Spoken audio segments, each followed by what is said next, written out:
ఈశాన్య రుతుపవనాలు నిష్క్రమించాయని ఐఎండీ ప్రకటించింది. వరుస తుఫాన్లు, అల్పపీడనాల ప్రభావంతో ఈశాన్యంలో సాధారణం కంటే 25% అధిక వర్షపాతం నమోదైంది. ఈసారి 2 సీజన్లలో వానలు గట్టిగానే పడడంతో తెలుగు రాష్ట్రాల్లో భూగర్భ జలాలు గణనీయంగా పెరిగాయి.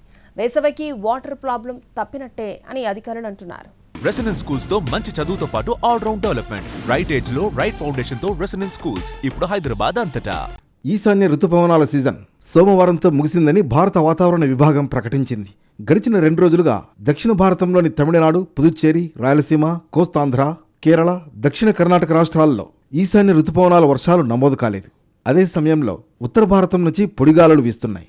వీటన్నింటినీ పరిగణలోకి తీసుకున్న భారత వాతావరణ శాఖ దక్షిణ భారతంలో 5 వాతావరణ సబ్ డివిజన్లలో ఈశాన్య రుతుపవనాల సీజన్ ముగిసిందని ప్రకటించింది.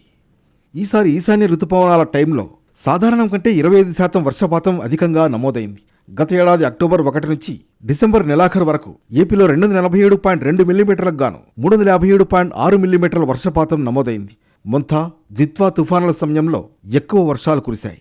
తెలుగు రాష్ట్రాలలో ఈ ఏడాది 2 సీజన్లు ఆశించిన స్థాయి కంటే ఎక్కువ వర్షాలు కురవడం వల్ల అనూహ్యంగా వరదలు ముంచెత్తాయి. వీటి కారణంగా నష్టాలు సంభవించినప్పటికీ మిగులు వర్షాలతో భూగర్భ జలాల మట్టం పెరిగింది. ఫలితంగా వచ్చే సమ్మర్ సీజన్లో నీటి ఎద్దడి పెద్దగా ఉండకపోవచ్చనే అంచనాలున్నాయి. భారత ఉపఖండం 2 రకాల రుతుపవనాలపై ఆధారపడుతుంది. బలమైన గాలుల దిశలో కాలానుగుణంగా ఏర్పడే మార్పునే మాన్సూన్గా పిలుస్తారు. వేసవి తర్వాత నైరుతి నుంచి భారతదేశం వైపు గాలులు వీస్తాయి. కేరళను తాకిన తర్వాత క్రమంగా దేశమంతటా విస్తరిస్తాయి. ఏపీ, తెలంగాణ రాష్ట్రాలలో మంచి వర్షపాతం నమోదయ్యేది ఈ కాలంలోనే.